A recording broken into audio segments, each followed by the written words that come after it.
Hello and welcome back to my channel, or welcome if you are new. My name is Gene Curl, and today I'm reading from my mission journal that I capitalized missionary for the Church of Jesus Christ of Latter-day Saints. And I don't have any announcements or anything in this episode, so I'll just start off where I left off on the last episode. Tuesday the 30th of November 2004. Clear first half of the day, light rain the second part, hot light wind.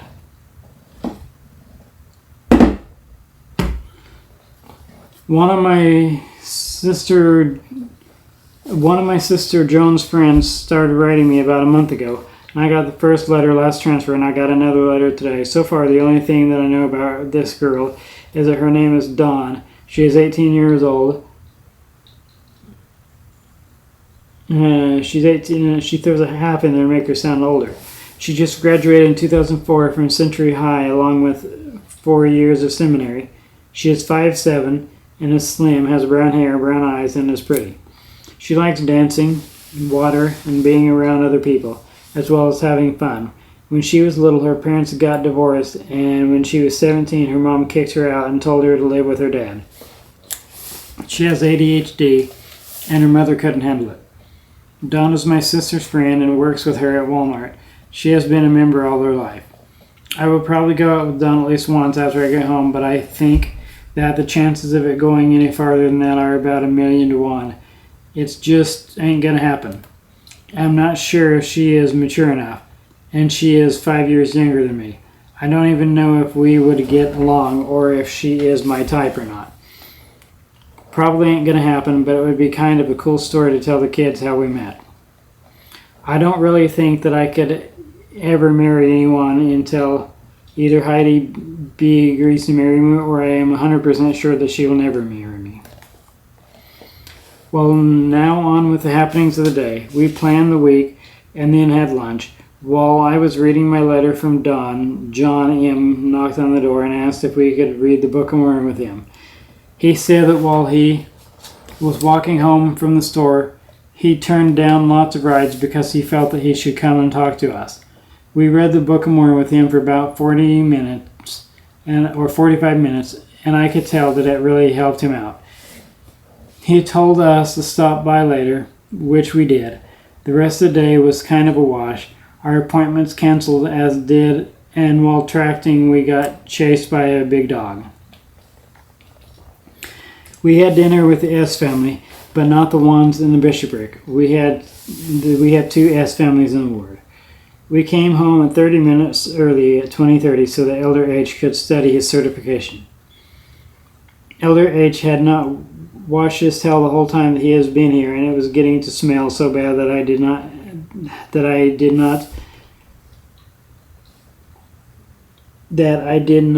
have to be in the bathroom to smell it, so I threw it in the washing machine today. Elder H did not say anything about it. I think that he knew why I washed it, or at least I hope so. Wednesday, the 1st of December 2004. Mostly clear, light rain, hot. This morning we met Elder C and Elder M at their pad and rode with them to district meeting. At district meeting we set zone goals, and then I gave my training on the things that I had learned on my mission. I covered 4 points. First, you can lead a horse to water, but you can't make him drink. Second, be humble enough to learn from everyone. Third, we are sent here to save everyone, even those whom we don't like. We are sent here to save ourselves, our companions, and the people we work with. And fourth, we are saved by grace and grace alone. That one could have got me in trouble. We're saved by grace and grace alone, because that's not something that Mormons believe. That's what born-again Christians believe. But I had scriptures to back it up from the Book of Mormon and from the Bible.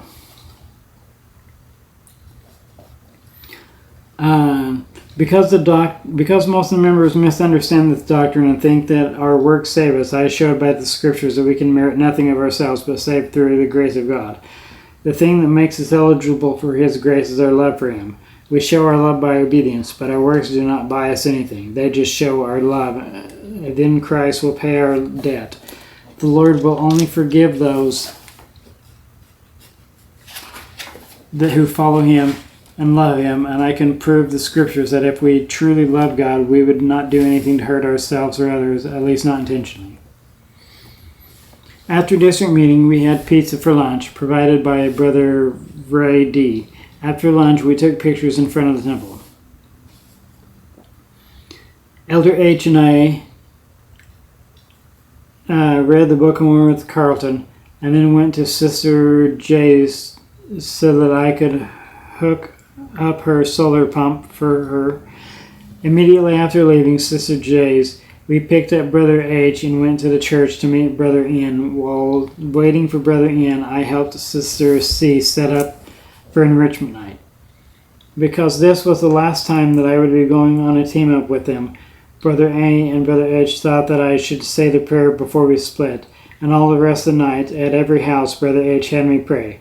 After dinner, at the Ian family's house before we left to go home and take Brother H home, I again was asked to say the prayer. Brother H tried to see Melinda, but she was not home, even though we had an appointment with her. We then visited a less active lady named Heidi for about 20 minutes. Before we left her house, she wanted to hug me since I am going home, and since she was old enough to be my mother, I let her. We also went to see Maxie and Au, and I had them write in my book. On the way back to the Ian family's house, we decided that since we had about 30 minutes until we were supposed to be there, that we would visit Brother L. And I'll tell you, Brother L can sure talk a lot. At the apartment tonight, Elder H tried to argue and tell me that we are saved by works. I told him that our works don't pay off our debt, they just show Christ that we love him, and if we love him, he will save us with his grace. But he did not believe me, so I told him that he needed to study his doctrine some more, and he obviously doesn't understand it. When I talk to people like Elder H, it makes me think of that scripture in the Book of Mormon that says, "Oh, that cunning plan of the evil one. Oh, the vainness and the frailty of the foolishness of men. When they are learned, they think that they are wise, and hearken not unto the counsel of God. For they sit it aside, supposing that they know of themselves. Wherefore their wisdom is foolishness, and it profiteth them nothing." 2 Nephi 9:28. I also think that Alma 41:1, where it says, "For behold, some have wrested the scriptures, and they have gone far astray because of this thing." It really bothers me when I hear of people putting their works equal with the grace of God. Elder H tries to say that we deserve the atonement, or that we deserve to be saved. Bull crap. If we got what we deserved, then we would have earned, we would have go to outer darkness for eternity. It is only through the mercy and grace of God in Christ that we are saved. If it was judged on our works, we would be lost, as man can never merit anything of himself. I know that we must be baptized and accept Christ, but baptism does not save us. Christ does. Neither does the temple or anything else except for Christ save us. We have been commanded to do these things, it is true, but they don't buy us salvation. They show their love through obedience, and it says in John 14:15, "If you love me, keep my commandments." I could go on about this for the rest of the journal and list hundreds, if not thousands, of scriptures to prove the point, but I won't. I don't think that Christ will save us if we only believe, or even the devil believes, but we must prove that we love God by obeying his commandments. I will end this topic by saying, after all is said and done, we are only saved in and through Jesus Christ, who is full of grace and truth. I honestly don't think that a lot of the church members are grateful enough for the things that Jesus Christ did for us. I have even met a few members who were so naive as to think that they could do enough works to save themselves without the atonement of Christ. Bad idea. Thursday, the 2nd of December, 2004. Cloudy, hot, light rain most of the day. Light wind. This morning we were supposed to do service for Brother H at 8 at his farm, but when we had been waiting for him for almost an hour, we decided to call him. When I called, he was still making breakfast and invited us to come and join him. So we did. We all, Brother K, Elder H, and I, worked on the farm until 11:30, and we started at 9. We cut and fed trees to the chipper until we were chased away by the rain. When we came back to our apartment to clean up and eat lunch, the maintenance guys had just finished working on the hot water heater, so there was no hot water. We had an appointment with Carlton after lunch, so I had to take a shower in very cold water. We read the Book of Mormon with Carlton for a while. for a little over an hour, and he told us that he felt the Spirit. Our next stop was to Sherry Lynn D., our committed investigator. When we came over, she was trying to read from the Book of Mormon, but had a difficult time because of her recent eye surgery. We taught her about the plan of salvation. I have been telling everyone to come to church on Sunday because it is my last Sunday in Hawaii. Hopefully I will get the people who has not come yet so they can see me off. Sherry Lynn would come anyway, but I still told her. We had an appointment with Arthur, but when we got there he canceled, as he has done the last 4 times. Since we now had lots of time before dinner, I took the truck to get an estimate on repairing the dents. Elder M wanted me to take care of it before I leave. The shop said that they can't fix it until January. We had dinner with the C family. Brother C was home, and this is the first time that I have met him. He has not come to church since he was confirmed in Oklahoma years ago and is unordained. He studied psychology and was trying to figure me out, and he did a pretty good job. By figuring me out, though, it does not really prove anything because, as President said about me, I don't have a lot of fluff. What you see is what you get. After dinner, we came back to the pad for Elder H to study his certification. Earlier, Elder H said that he wants to get out of America as soon as he can and maybe never come back. I say goodbye and good riddance. America is better off without people like that. I can't help it, but I don't have any respect for people who don't like America, especially if they are Americans. At dinner, Brother C was trashing Bush because of the war. I wanted to say something, but I chose to keep my mouth shut since I am still a missionary. Last night I did not get much sleep because the neighbor's goat was screaming all night like it was being killed, and the owners never tried to get him to shut up. Oh well, too much sleep ain't good. Friday, the 3rd of December, 2004. Mostly cloudy, hard rain most of the day, windy, lukewarm. This morning we met with Carlton and read from the Book of Mormon with him. After Carlton, we visited John S., who talked for a while. When I told him that this Sunday will be my last Sunday in Hawaii, he said that he will come to church this Sunday. When we went home for lunch and checked the mail, I had 2 envelopes, one from my mother and one from my Ward Relief Society. I only know a few of the people who wrote. Among the letters from the ward was a letter from Dawn.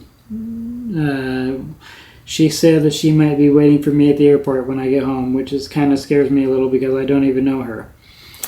Also, I will still be a missionary until I get released by my state president, so I will feel uncomfortable around girls until then, if not longer. The letter from my mother told me that she fell off a ladder and broke her right ankle and expects me to help pay the medical bills. Good grief. We had a correlation with Brother H and then went tracting. This was probably the last time that I'll tract in my mission. We did not teach anyone, and just after we got back onto the car, the rain started pouring. Not too much happened the rest of the day. It was raining hard and no one was home. Sister G, the one who was Relief Society president, dropped dinner off for us. After we ate dinner, we visited Brother L. Sunday, the 8th of December, 2004. Mostly clear, but a little light rain towards evening. I don't know if it really was or not, but I thought that it was really cold this morning. Today marks 2 years on a mission for me. What is really funny is that Aaron O. sent me an envelope full of letters that was written to me while I was on the MTC that she had forgot to mail. I received it today, and when I read the letters from the ward, most of them mentioned something about the MTC. Oh well, better late than never. I guess at least I got them while I was still on my mission. We visited a few people and then ate lunch at McDonald's. After lunch, we left for Mililii.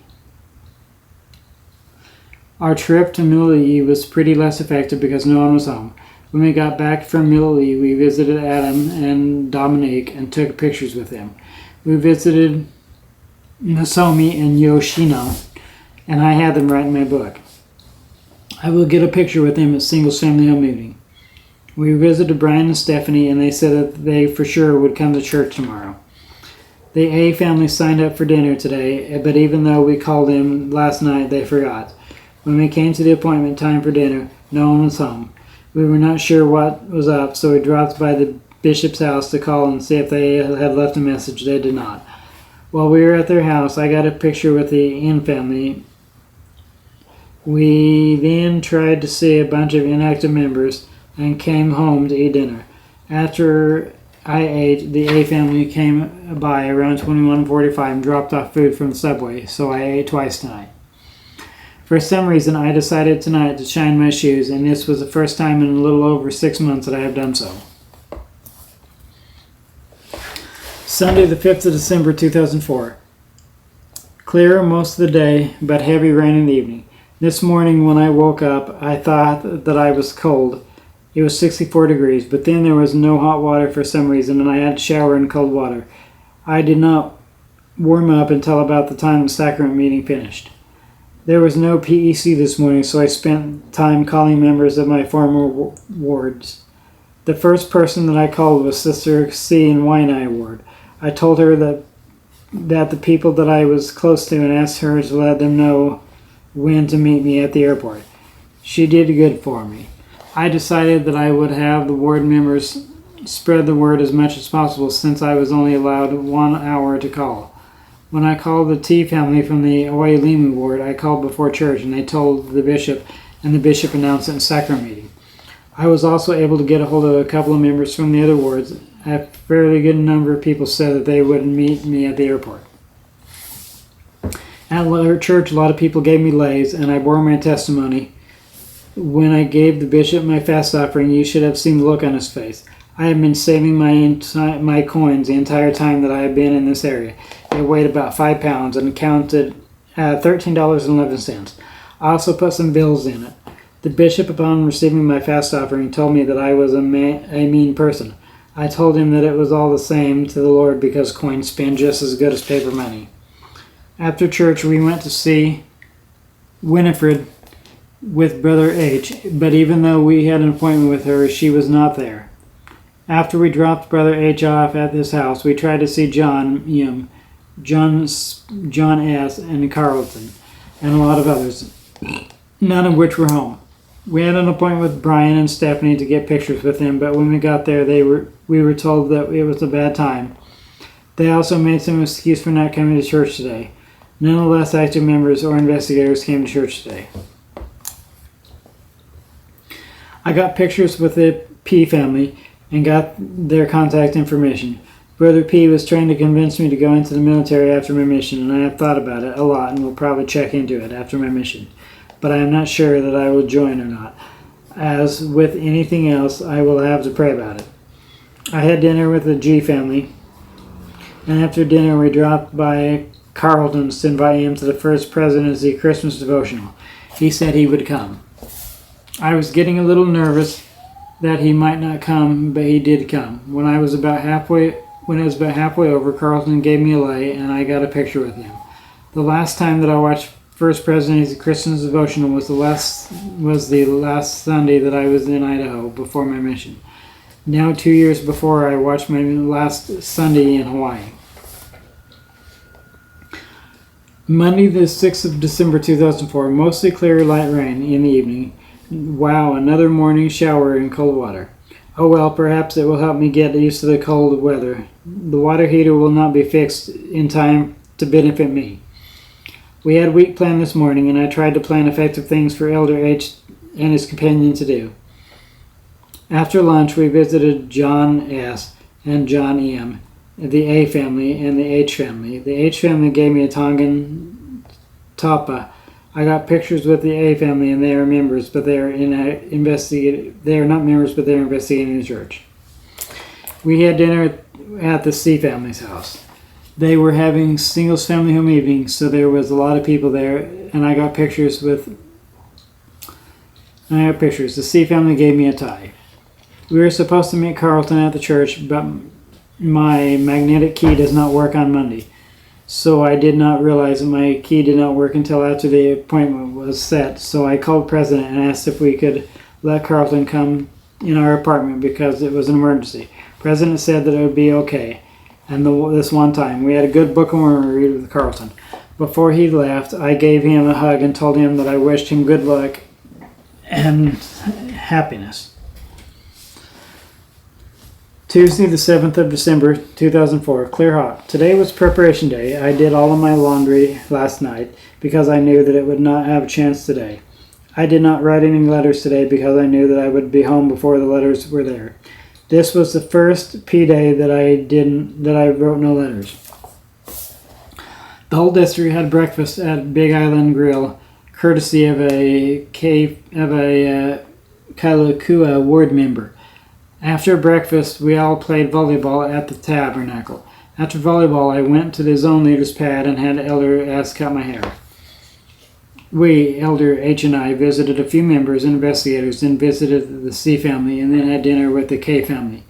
After dinner, it was really hard to leave because I knew I would not see the ward for a long time. We spent the night with the Elder Ian and Elder C at their pad. I did not get to go to sleep until after midnight, even though I went to bed at 2200 because Elder H and Elder C would not shut up and go to bed.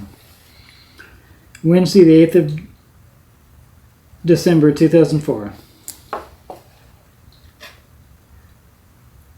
Clear, hot, windy. As soon as I got dressed, I went to the truck about 4:30. Last night I had to park about 2 blocks away because of all the available parking was taken. After I had all the luggage loaded, I tried to hurry everyone else up. Elder M took so long that he made us late. I drove way over the speed limit for the first time on my mission. I always drive the speed limit or just under it, but today I drove fast and passed everyone, so Elder H said, "You have been holding out on us and driving slow. Now, the last day of the transfer, you show us what you've got." I got to the gate just as they were closing it. Elder C and Elder S was still trying to get through security, so I was told that I had the choice to go without them or miss my flight. I decided to board, and by some miracle, the other 2 elders made it on the plane at the last possible second. When I got to Honolulu Airport, Elder F was supposed to pick me up, but he couldn't remember where he parked the car. After looking for about 30 minutes for the car, we rode with the assistants. The traffic was so bad that I missed the meeting with the president. All the missionaries that were going home with me, Elder B, Elder K, Elder H, Elder D, Elder R, Elder H, Elder W, and Sister J, went to the swap meet to buy junk. After the swap meet, we ate lunch at Little Caesars and then drove to the Polynesian Cultural Center. I have looked forward to the Polynesian Cultural Center my whole mission, and today when we went through, I enjoyed it. What I was the most impressed with was the fire knife dance and the hookah dance. I bought a few things at the gift shop. A member bought dinner for us all at the cafeteria before the night show. We made it back to President's house a little after 2300. After we watched a slideshow of the Savior that the President made, I showered and went to sleep on the floor. Thursday, the 9th of December 2004. Clear, hot, windy. This morning, President came with us to the Laie Temple, and we went through the 8:30 session. We then had lunch at Subway and then went to the mission office to have final interviews with President. As soon as Elder B had his interview, the assistants took him to the airport to fly to the Marshall Islands.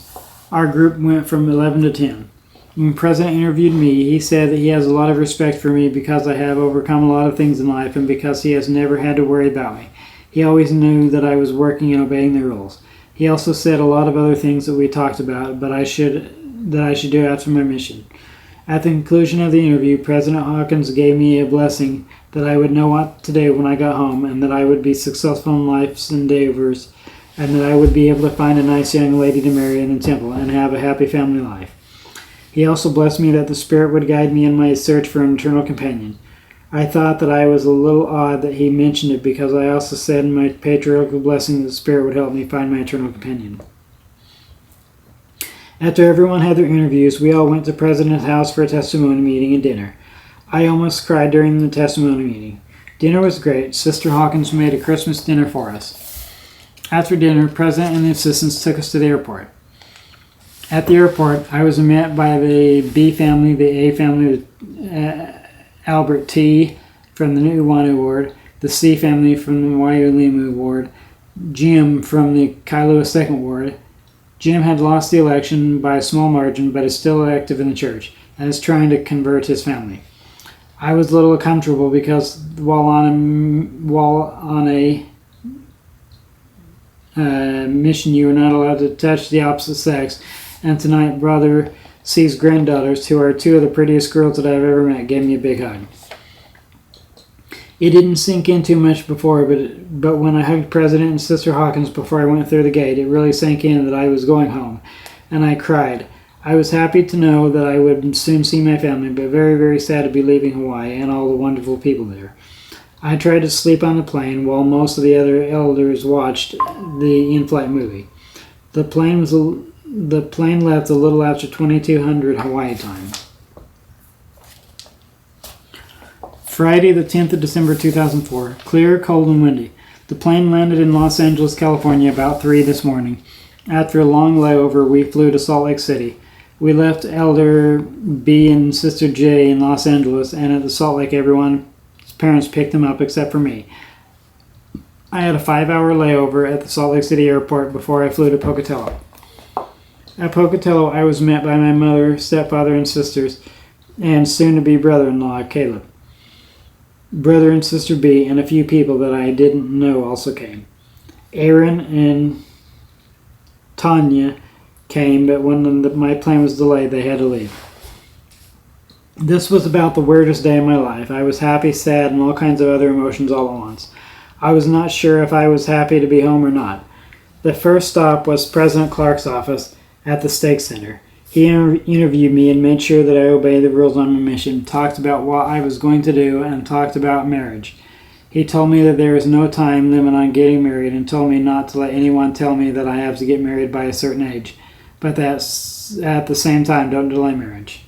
After the interview, he invited my parents into the room, and after reading my release certificate and a letter from the President Hawkins, he told me to take off my tags to put them in my pocket because I was released. I knew that the release would be simple, yet I was sad there was not more to it. Later at the house, a lot of my mother's friends, Brother B and Dawn, came over. Dawn seems to be a nice girl, and I should give her the benefit of the doubt, but right now I am not ready to date yet. After everyone left, I found my clothes, changed, made a pillow, and slept on the living room floor. Well, this will be it for this episode and for this series, because I have reached the end of my mission. I hope you'd enjoyed this series. If you have any questions or comments, feel free to comment down below, and I will answer your questions as soon as possible.